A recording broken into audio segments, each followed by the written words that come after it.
Okay, he's live.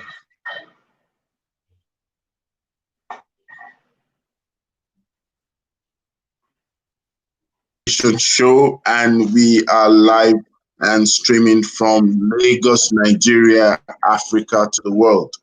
And it's a great time to be here. It's a great time to be alive. I have my colleagues here, and we're going to. He's actually live now. Yeah, we're live. We're going to have a great time together. So I'd like to welcome Titi Adeusi from Niger Kids. Hello, Titi. How are you today? Hello, Rotimi. We are glad to be here, bright and early.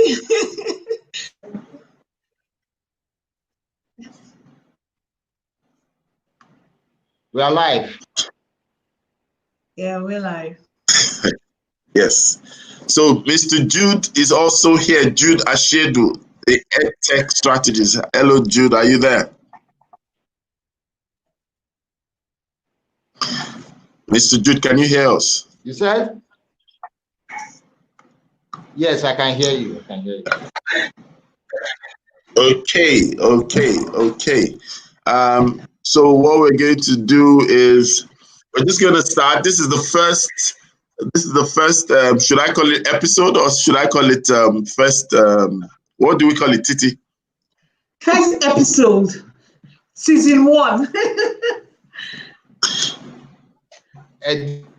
Seems we're having a delay in feedback. Thank you for joining. Season 1, yes. Yeah, first episode. And then we will also be having all our colleagues. But then we just have to start today and get started. We have a lot of things to discuss. And the Good Morning Education Show is just the syndicate session where several experts, just like you've seen some of my colleagues, will take up time to spend time to talk about issues that bother us on education. Where we have so many issues on the front burner on education in Nigeria, in Africa, and the world. And we will also be welcoming comments from several people, also our audience. We will be welcoming comments from you. If you have questions for the guests, if you have questions for our analysts, please feel free to talk about that and ask us your questions. This is an education show, so we're going to keep it strictly education, issues on education, issues around the sectors and the industries around the sectors. So for joining us, we would like to say thank you, and also feeling excited that we're doing something remarkable and something new. And I trust that all my fellow analysts and colleagues are ready to spit fire, are ready to give solutions as the case may be. So we're going to talk about some issues on some major headlines, and then we pick you, and I'll hand over to some of my colleagues to say some few things around it. Today we'll be talking a lot about resumption readiness.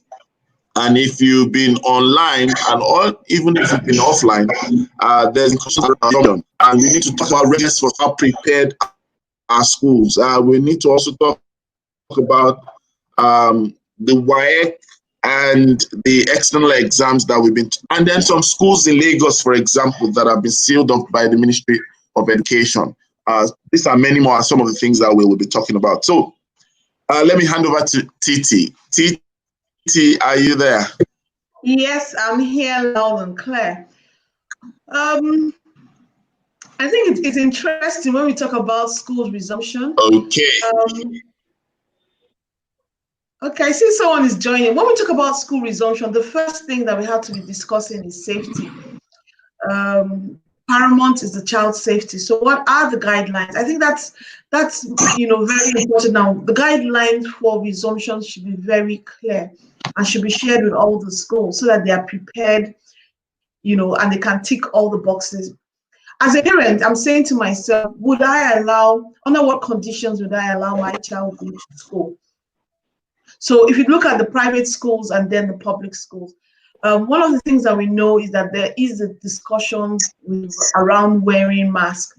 Honestly, personally for me, for younger children, I have, a younger child in primary school. I'm not sure I'll be comfortable with him going to school and having to wear mask beyond an hour. So there's that option, which even if we resume, and schools say they're ready, our parents are ready, but let's even talk about what schools need to get ready. So schools need to ask themselves, do they have space, and how much spacing are they going to give in the classroom? I mean, we've been seeing pictures of children from schools in China and India wearing masks, wearing face shield, wearing things on their head to help keep, the distance. I'm wondering, can some of this happen here? So there's the social distancing, which is very important. When you look at your child's current class, you have to ask yourself, can they accommodate? And how many children can they accommodate? So those are some of the questions that schools have to ask themselves. Also, in terms of washing hands, when I look at my child's school currently, all hand washing happens, in the restroom. So all this frequent hand washing that now has to happen, schools have to plan for it. So what that means is that before the children enter the building, it will be good that they can all wash their hands. They have to take their temperature. Just also thinking about the resources, required to make that happen. The training that they have to take the teacher. Good morning. Because so what is a fever? Those are some of the things that they also need to train whoever is going to be taking the temperatures of the children as they come to school, as they wash their hands. How many times during the day will they go and wash their hands? Is it going to be an hourly thing? Is there going to be a bell that's going to be rung and say, okay, kids, it's time for washing their hands? How are they going to coordinate it class by class? It's a lot of things to really think about to make the parents comfortable and to ensure that the children are also safe. So I would say that we need guidelines from the government, but even if the government is not providing guidelines, I would like to suggest that various school associations begin amongst themselves even to start to prepare guidelines to guide the schools under them on how it should be. Public schools that don't have water, how is that be? Because in the end, the bulk of the children are going to private schools, to public schools. So public schools that don't have water, who's also going to fund all that requirement? There was a write-up written by one of them, the MD of Scene Forest, and that's one of the questions he did. He did an analysis of how much it will cost to safely resume schools, how much in terms of masks, in terms of face shield, in terms of sanitizers, in terms of water. So there's a huge cost that's going to be associated with resuming school, and it has to be said, who's going to bear the cost of that, both for public and private schools? So there's a lot to think about in terms of school resumptions and the readiness to resume. So we need to be having those discussions now. Schools need to be having those discussions. The government needs to be having those discussions right now in terms of how to do it, how to support the schools from a financial perspective, also in terms of the cost that is going to require. Rotimi?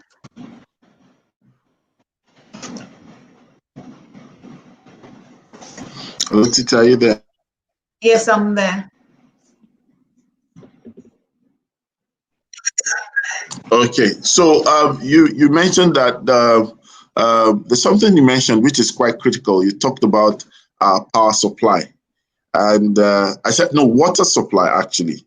So when you talk about water supply, this is something that is a reality. We've not mastered a system and all those things. They're not yet perfected actually.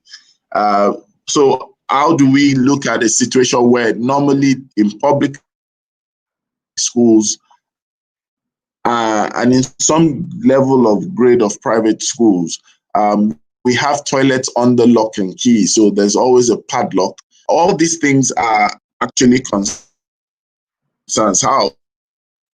What do you think in this area? Honestly, there are major concerns. Like I said, it depends on the various schools. Hello. Some schools do we have to buy water? Depending on which part of Lagos you live or which part of the country you live, you then know water supply is a major one. So I don't really know how they intend to get around that. So it's a question that needs to be asked. So for school, for instance, I don't want to start digging boreholes at this time, because for the best way is really for the children to wash their hands. You don't want them to use sanitizers because you can't even be sure of the quality of the sanitizer. So the best is frequent washing of their hands and keeping surfaces clean. So that water supply is a major one. So even as they're in schools, it's beyond the face mask. It's the other safety elements of it. How are they going to provide water for washing hands, for children to wash their hands frequently? And you're right. Some schools, their restroom facilities are just below par. So what's going to happen with that? Those are some of the questions that we need to be exploring as we say, are we ready for resumption under post-COVID? And for makeshift plan, we would definitely have to talk about manpower and skilled manpower, because if you're going to make water available, then you're talking about probably something extra to the existing staff structure. We're going to be able to look at some of these devices people are creating, the buckets, and then who's ensuring that there's refill, who's ensuring that it's not when you put your hand under the soap, then you don't have water to wash your hands. How do we ensure that we also restrict contact? Because if you finish with your washing, how do we ensure that there's no body contact? We're talking about school here. We're talking about children and teenagers here. How do we do that? Yeah. That's it. I think we also need to bring our safety chick. We have safety chick here. Safety chick. This is the season for safety. Good morning, everybody. Good morning, sir. Good morning, Mark. Good morning, everyone present. Good morning. Good morning. Good morning.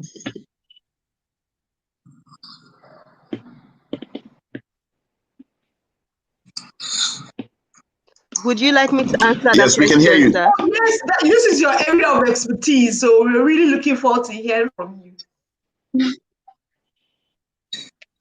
Okay, so on the issue of washing hands, like you've already mentioned, washing hands is really important. It's priority, but we must ensure that the point of washing hands does not now become a virus contamination hub.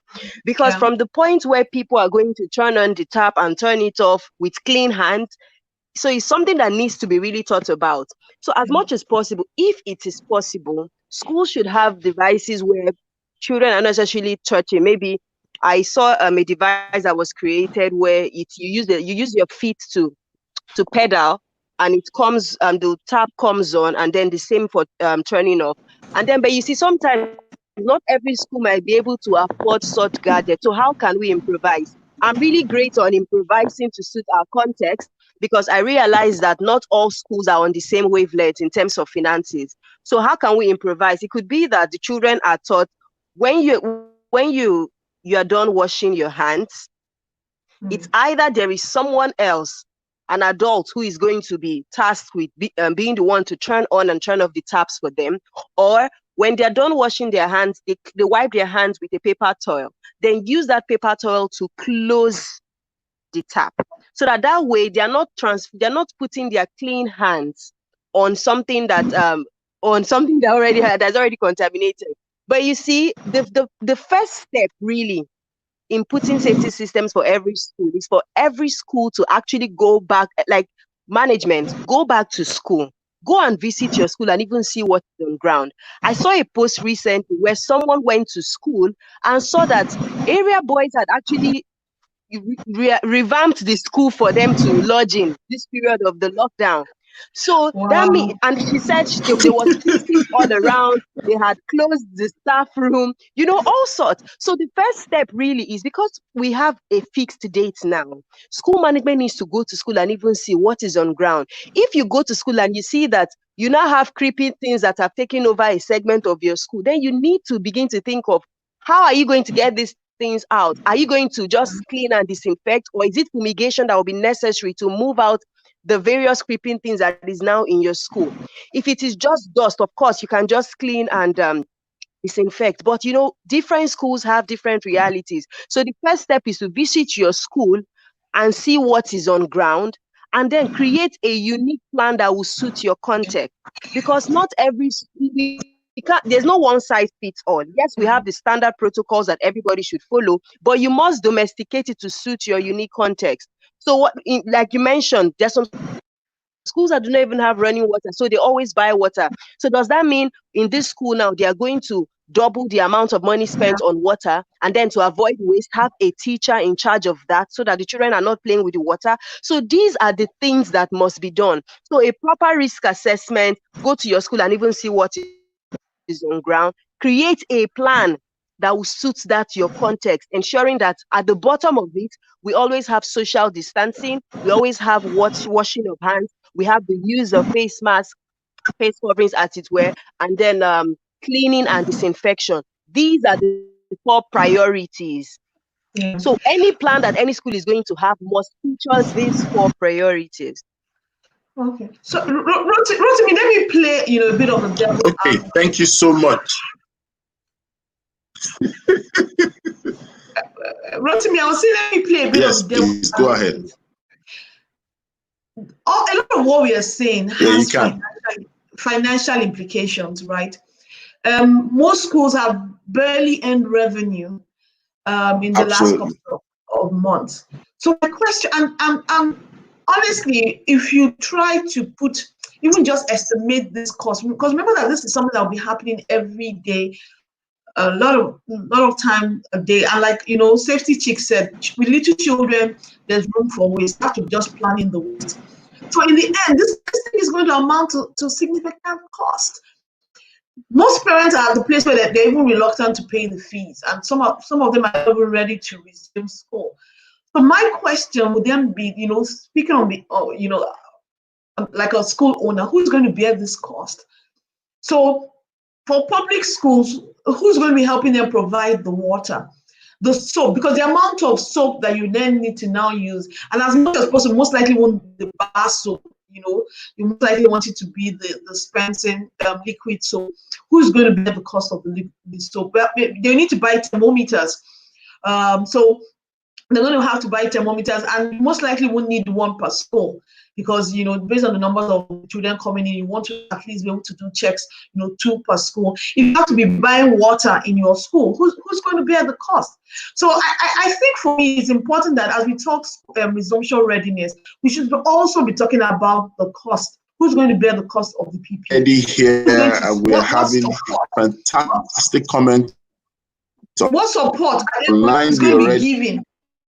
What support is going to be given to help, offset some of these certainly unplanned costs to an an industry that is currently just trying to make ends meet? So on the matter of financing, this is actually a very important aspect of it, because I remember that we had a webinar with Plan International, and the different stakeholders from finance to the various education units and all that kept hinting on this, because at the end of the day, someone's got to pay. So this is where communication comes in. Parents and the school owners must try to come up with a consensus of what can be done, most especially when you are working in the private sector.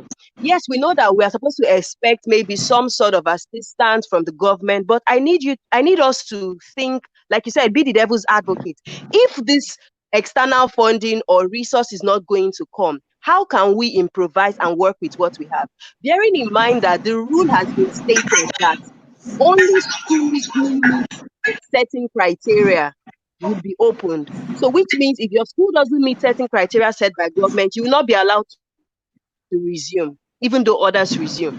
So we have to ask ourselves, have meetings with management, with parents, and say, this is what we can do. This is the reality of the situation. What can we do to ensure that it is safe and it is it is helpful to both parties, because again, yes, the schools have a responsibility, right? But the parents also have a responsibility.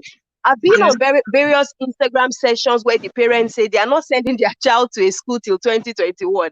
So imagine a parent that has that mindset. That parent has to see beyond reasonable doubt that systems have been put in place. And so if we let them know to put these systems in place, it costs money. Is there a way for us to work together? You bring this and then we'll provide this. So that way they can even see that, okay, you are making an effort, because everybody understands what is going on. So it's not just something that should be left to just the school owners, the school management. Parents should also begin to think. PTA should begin to think, how can we work together to help management do the right thing? Because at the end of the day, our children are at the center. So if we don't work together as a team, the children would suffer. So when we keep the children as the focus, it will stop the blame game of, oh, should it be parents that will pay? Should it be teachers that will pay? Or should it be government that would pay? That's what I think.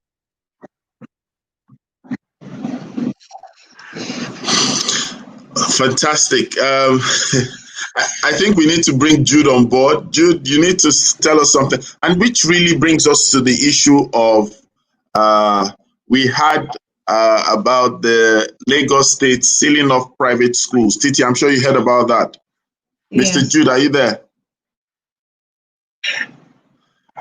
Yes. So, Jude, what's your perspective about this? That there were about 2 or 3 that I got to hear about that were victims of this, and the news trailing that was because, you know, this is a situation where a lot of schools are trying to ensure that they meet up with their online experience. So, Mr. Jude, what's your take about this? Because a lot of people get to go to school to transmit their online classes.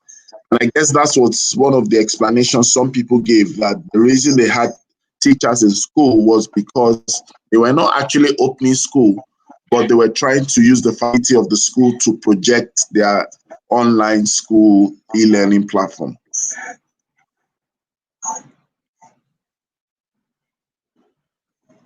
Jude, Mr. Jude, we're waiting for you.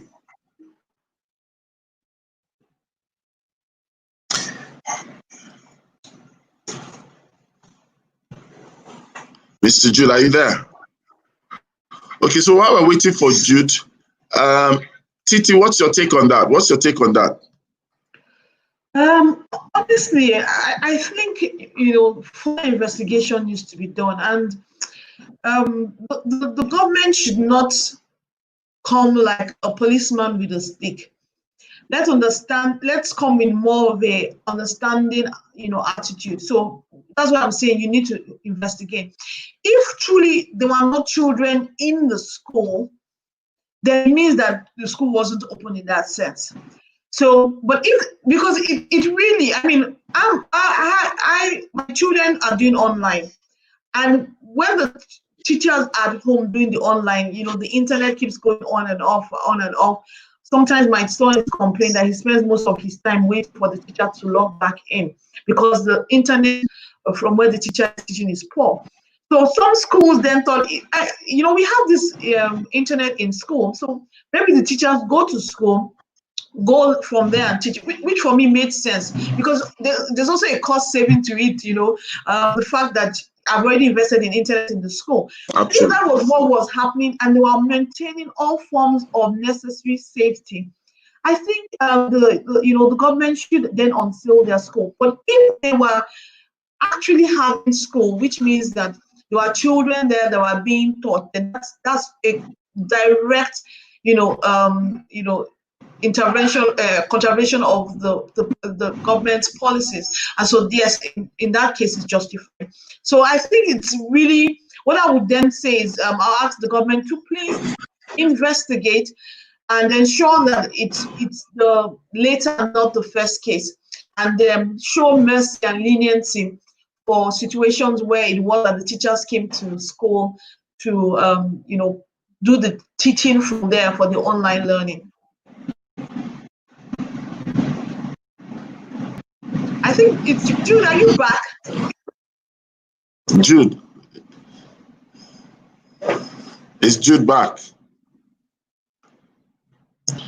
Okay. Okay, so while we're waiting for Jude, I think we can also take some comments. I see some comments online, and I would like to thank those who've joined us. Yesterday, Oguremi, thank you for joining. Fisayo Ludipe, thank you for joining. Those are people who have made some comments. And then, of course, so we have a comment from yesterday. She's saying, I agree, it should be the responsibility of all the stakeholders to keep the children safe whenever school resumes.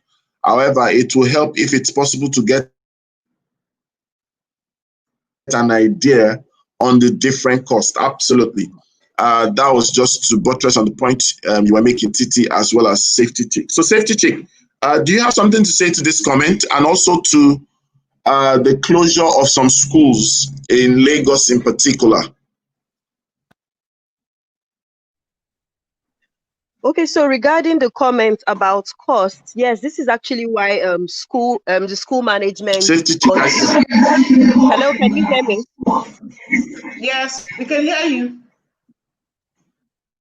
Okay, I was saying that Yes, regarding the question on cost, I support that comment that was read, and this is why school management must sit down and draw a plan.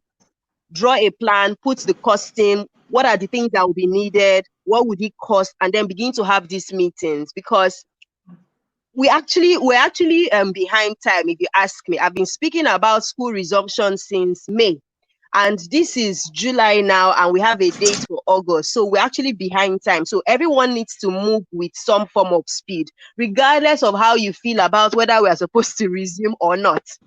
So that cost must be put together, because again, there is no blanket cost, because different schools have different realities. Yeah. So school management must sit down and determine their own particular cost, and then begin to have these conversations now, because before you know it, the month is over and we're in August already. So that's that for that. Then for schools that were still, well, I'm going to stand with the previous speaker on that also. If they were not opening it just for opening's sake, they were just trying to meet up with the online requirements, I think that their case should be revisited, because it's not like we're opening it to the public and saying everybody should come in and all that. Yeah. So I think their case should be revisited. And really, this is not the time to create some division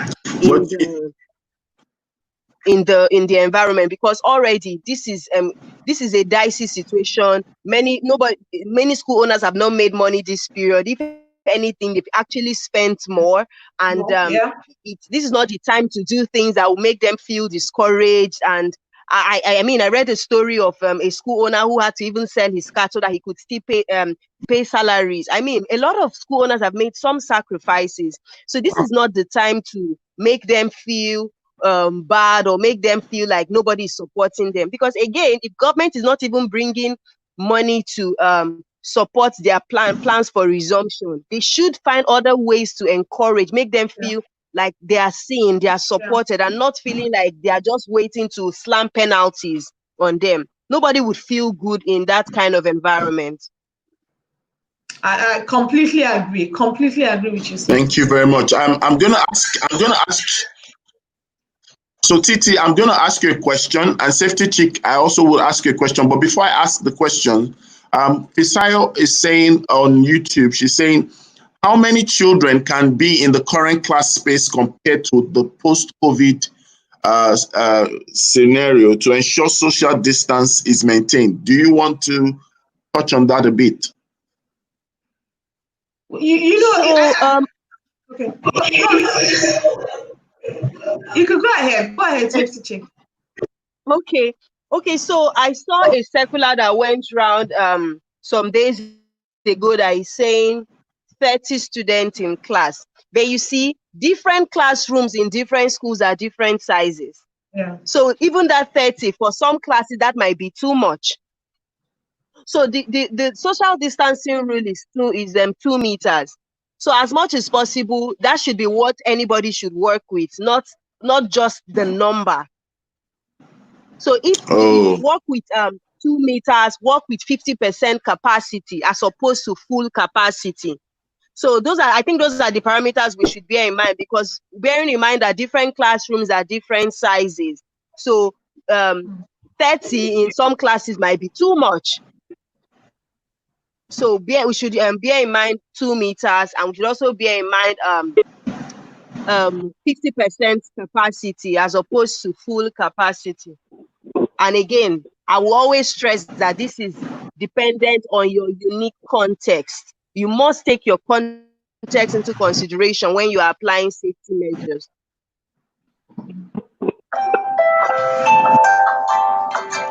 Sorry about that.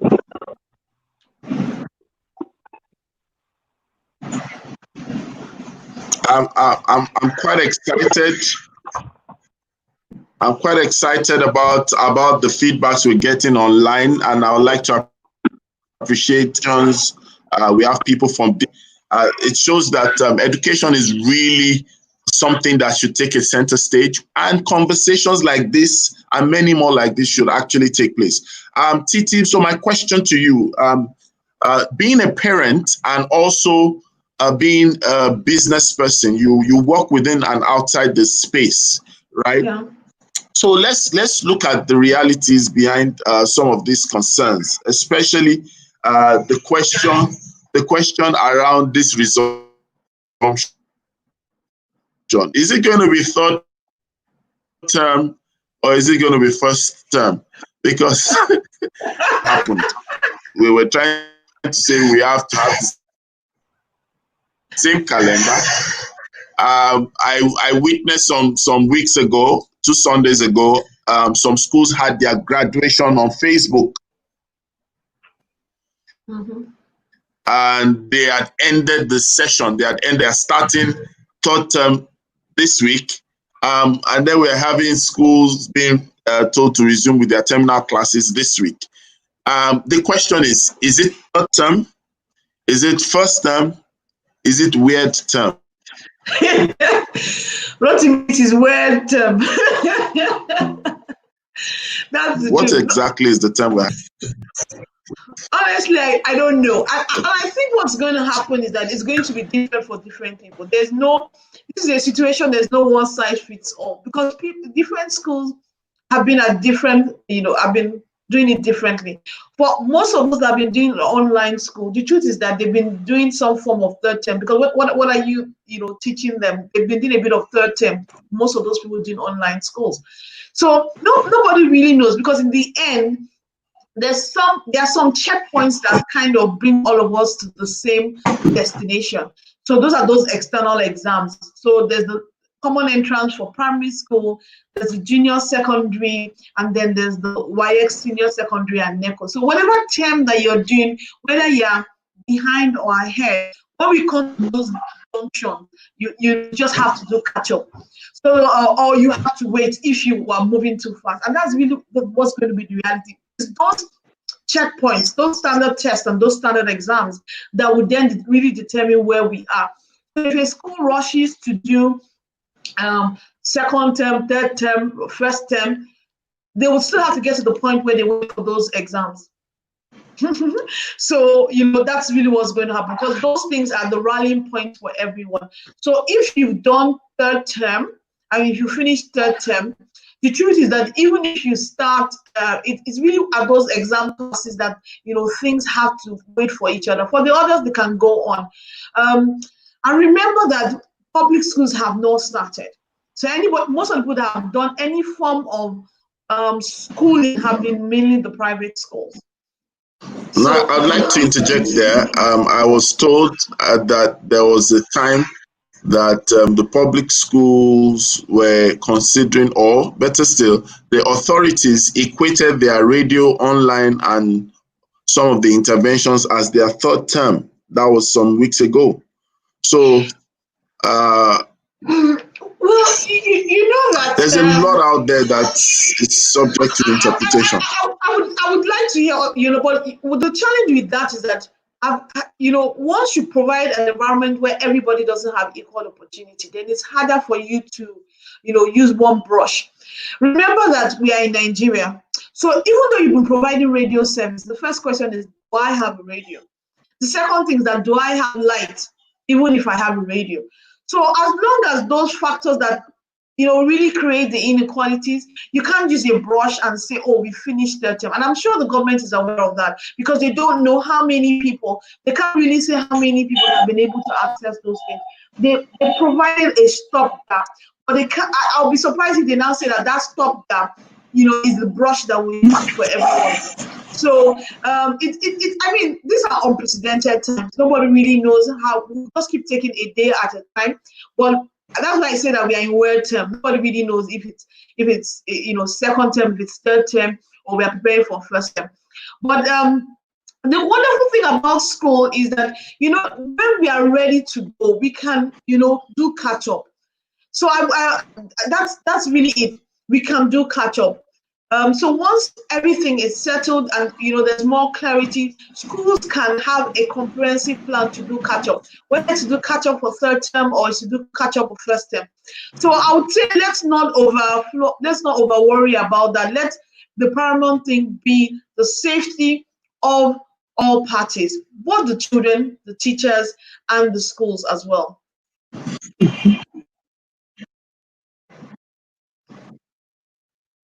So in your words, it's a catch-up term. Whether it's first, whether it's third, whether it's weird, it's a catch-up term, right? For most, it'll be a catch-up term, yes.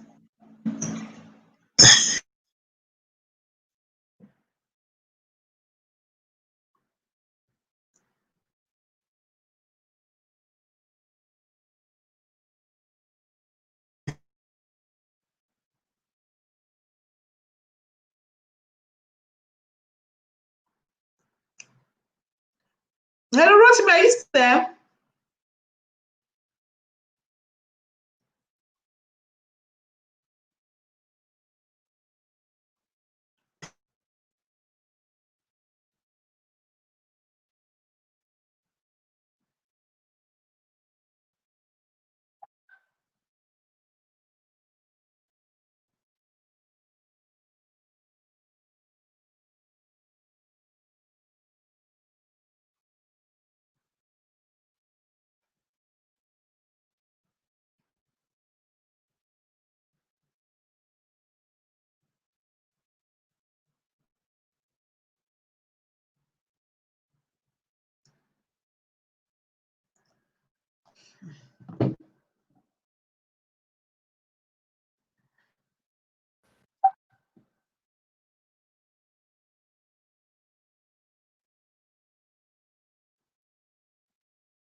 Well, it seems as if we've lost Rotimi, our host. It's actually raining over here, so you know what happens to network when it rains. So I'll just take one interesting comment from Dayo Amusu while we're waiting for Rotimi to join. She says, what can be done to narrow the gap between children that have access to virtual school and majority that are missing out on education because they have no internet? That's a very interesting question. Things that the government is doing, which is, the radio lessons is actually one of the things to reduce the gap. A number of schools are also doing a bit of WhatsApp, although that needs a bit of internet. Some schools are also printing out worksheets and sending to the children to also keep them learning in one way or the other. So that's that. So there are, little interventions here and there. There's also some bit of TV programs that are being done as well to minimize the gap. Rotimi, welcome back.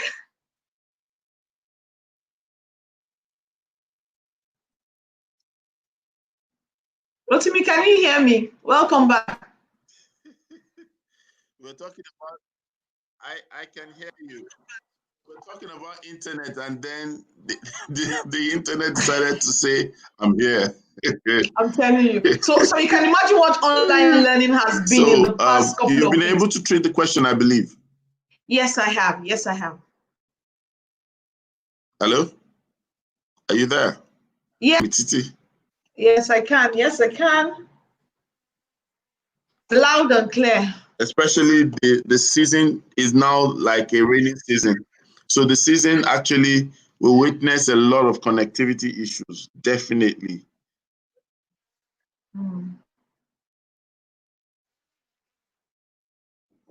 Wow.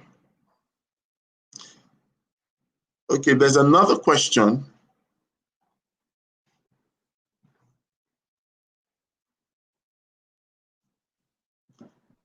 The question says, won't the radio service and TV lessons widen the gap between the haves and the have-nots? For example, children have improved their tech skills whilst those in public schools haven't. Well, you want to say something about that, Titi? Yes, technology is one thing that can both, widen the digital divide as well as close it. So right now, because we are behind in infrastructure, technology is widening the gap. Radio and TV lessons are also, not meeting everybody's need. But like I said earlier on, some schools are actually doing various things. Some are printing out worksheets, printing out lesson notes, lesson plans, and distributing regularly among children to keep them learning. Some are doing that. So those are one of the things that are being done. Is it satisfactory? Is it meeting all the needs? No. But I think it's a place of, something little better than nothing at all. That's really my stance. That is that at least something little is being done rather than nothing at all. So we need to do more in terms of, I think this just teaches us that we need to do more in terms of investing in the infrastructure, so that there isn't that disadvantage between, the different children, the vulnerable children from less privileged homes. Okay, fantastic. So Fisaya Oludipe is saying school internet should be used for direct learning. I believe DL is direct learning. What rather should be done in schools should restrict the number of teachers in the building on that particular day to maintain social distance. Yeah. I believe that was in response to the conversation. Yeah, or sealing of the schools. Yes, I agree. Okay. Okay, so please go on. Okay, I was saying that, as we've been talking about resumption in August, resumption in August is not for everyone, because some people are thinking that it means all schools are, every class. But I think for me, what I get from it is that it's those in exam classes that are meant to resume this August 2nd. So we still have all the other children, which means all the children in primary school and all the children in the non-exam classes in secondary school still going to be at home. I'm not sure that universities have come out to say anything in terms of their own resumptions and how much of online learning they are doing. So this August resumption is really, really, really, it's in it for just a few. So because it's for a few, the issue of social distancing means there are more other classes that they can be spread out to. But when full resumption opens, which is one of the things that we should be asking, when would that be? When do we see full resumption happening? So that's some of the the questions that I'm not even sure we have the answers to. Well, that's the truth. But the thing that I believe that we need to encourage is we need to encourage more dialogue and openness. You don't grow a sector, you don't grow industries in silos, you don't grow industries without conversations. Yeah. And this is where I think we need to, step up our game or probably improve. Because you see, most times when we leave things to open interpretation, this is where you begin to hear diverse views, and then we don't even know what is what. And it's then, how we do our things. We love to catch people in the act, whereas we didn't take time to give them orientation. So I think interpretation and enforcement must be done with caution, right? Especially when back up to the issue of schools that were closed.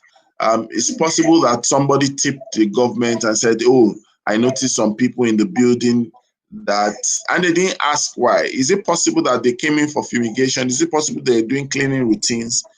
I think that we need to understand, which really is a question I'd like to ask you.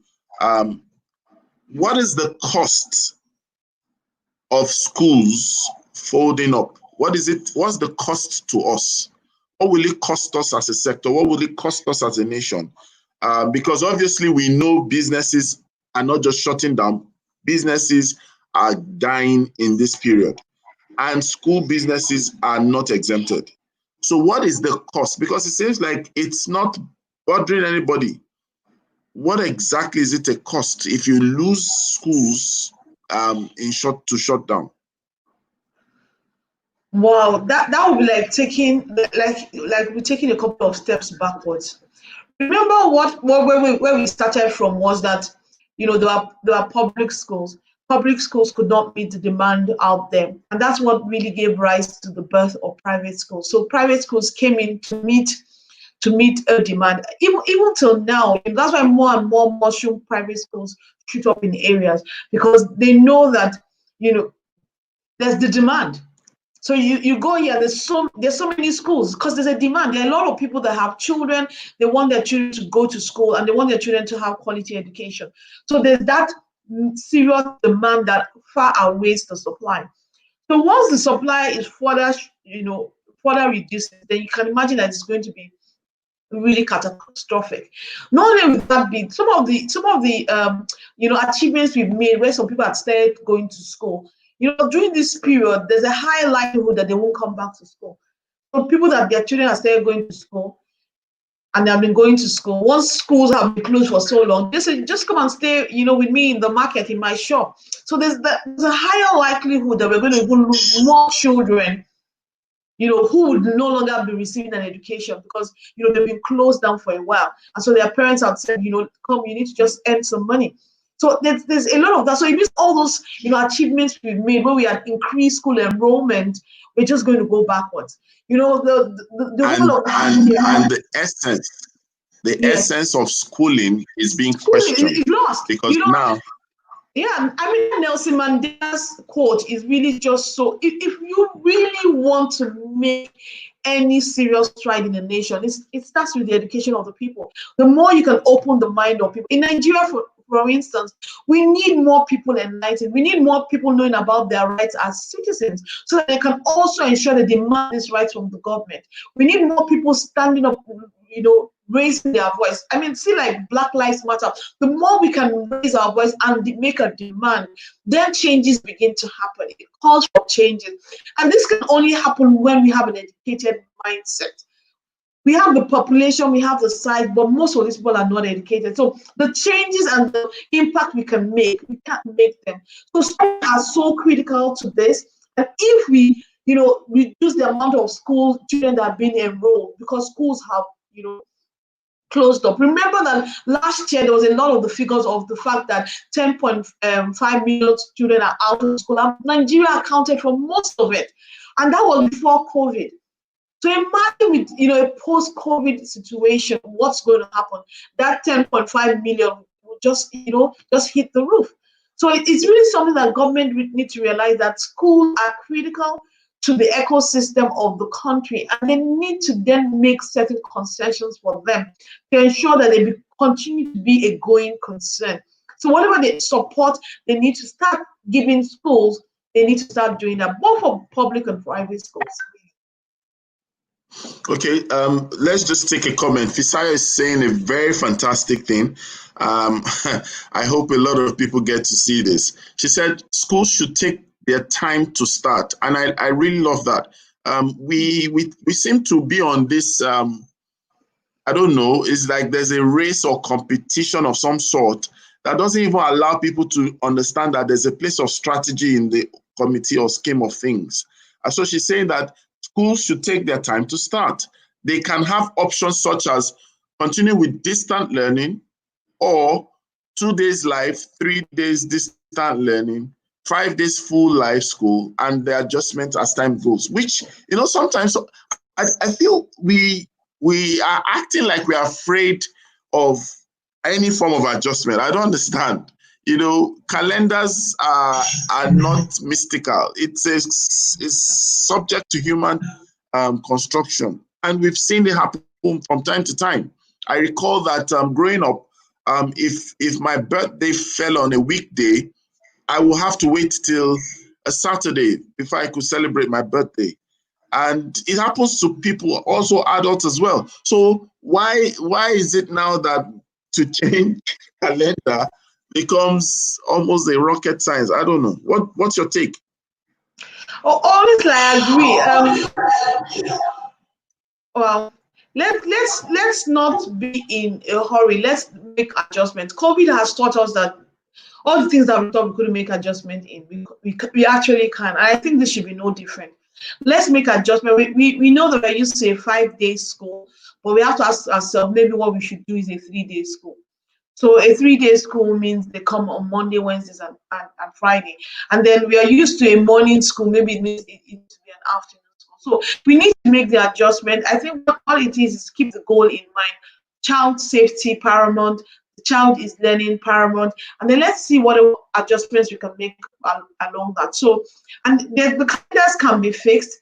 We can plan that, you know, the calendars can, you know, evolve, and then we look at unifying them again by the end of 2021, which means that schools, states, everybody can just, you know, for the next 1 year, you know, just be flexible. And then we then come and say the rallying point is, you know, maybe December 2021, so that it gives, no one's under pressure, it gives you the flexibility to do that. So that's what I think. Let's make those adjustments and then go into the future to make, you know, to unify again. So different people can start, you know, in the end have a rallying point. But let's know that safety is paramount. The safety of the children, the safety of the teachers as well, and, you know, all the other parties that are involved. And then lastly, just to ensure that the children continue to learn. Fantastic. It's been a great time. Really, so many things to say. I'll read yesterday's comment. Yesterday saying, I agree, a phased approach can be done. These are uncharted times, so there's nothing stopping us from having creative solutions to school resumption. Fantastic. And you know, schools actually should be the place where we can see as a culture ability to test run things, ability to innovate and create things. School should be a place of resourcefulness. And how do we see that? Comments like this should actually be embraced by schools, because a lot of people are feeling so helpless. They're feeling so helpless. And really, it's bringing us to question what kind of thing is happening in our schools, right? Are we just running routine business and we're calling it school? Is school really schooling people? So that will be most likely questions for episode 2, season 1 tomorrow. Oh wow, I think it's been a wonderful 1 hour. Apologies that we started late. Hopefully that will not be the case tomorrow. Yeah, but keep the questions coming. You know, I think, you know, the Good Morning Education show, that's really what we hope to achieve, to keep the conversation going, you know, have a voice where we can talk about education and, you know, all the various things that are happening. So thank you so much. It's been a great time. I agree with you. Definitely, it's been a great time. We've had comments, we've had questions. I would like to thank Yesterday Ogorimi. We'd like to thank Fisayo Ludipe. We'd like to thank Dayo Amusu. We'd like to thank you, Titi. We'd like to thank Odetola, Ebenezer Israel. We'd like to thank Jude Ashedu. We couldn't get a lot from him because of the network. We'd like to thank Safety Chick. And I believe tomorrow we will be having Ronke Posh. She will be in the building. Ronke Posh will be having Titi. We'll be having Jude. We'll be having Safety Chick.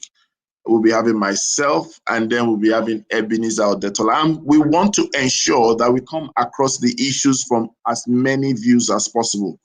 We don't want to just talk as strategists or development consultants. We want to talk from the parent's perspective. We want to talk from a school owner's perspective. We want to talk from an educator's perspective and a tech expert perspective. I believe that when we're able to do that, we're going to have a robust conversation, and probably a lot of people will not just learn, but will begin to practice and get better outcomes as the case may be. And also those in authorities, we believe that as they listen and watch us on the Good Morning Education show, this will form some level of support for dialogue. This will form some level of contribution to the sector, because I believe that we don't need to wait for formal forums or conventions or symposiums before we say what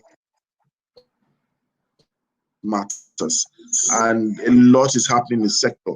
And if you're a school owner, you're a school director, you're a school leader, we would like to tell you that these are the times where you need to support your team mentally, socially, emotionally, and of course, you need to get to join hands with forward-thinking individuals, because it's not something you can do alone.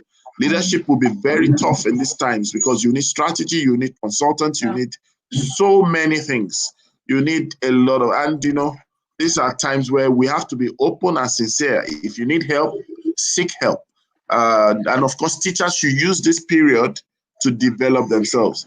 It will shock a lot of people, the skill divide that is going to take place. We'd like to thank our friends and partners. We'd like to thank organizations partnering with us, Niger Kids. We'd like to thank Niger Kids. We'd like to thank Team Masters, educators. We'd like to thank EduJet 8, CME Foundation. We'd like to thank CME Foundation. We'd like to thank Olamka. We'd like to thank Heroes Footwears. We'd like to thank everyone. I might be missing some names from me, but tomorrow it will be better. They say practice makes perfect, isn't it? Yes, it does. And it was my birthday on Sunday, so this first episode is my gift to the education community. But then I'm still receiving cake and biscuits. Those who know, they know. I'm receiving biscuits and Fisayo, and yesterday, please send me your birthday gifts. I can mail you my postal address or something. It will be great to have you send in your gift. So thank you for joining us. We'll be here same time tomorrow, 8 a.m., God willing, and we will be coming up with other headlines. We would also have an interesting segment. I'll keep the debate. An interesting segment is going to take off tomorrow.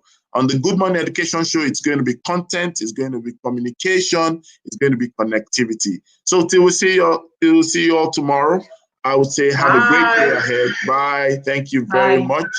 Thank you for joining. Thank you. Someone is saying something before we join. Okay.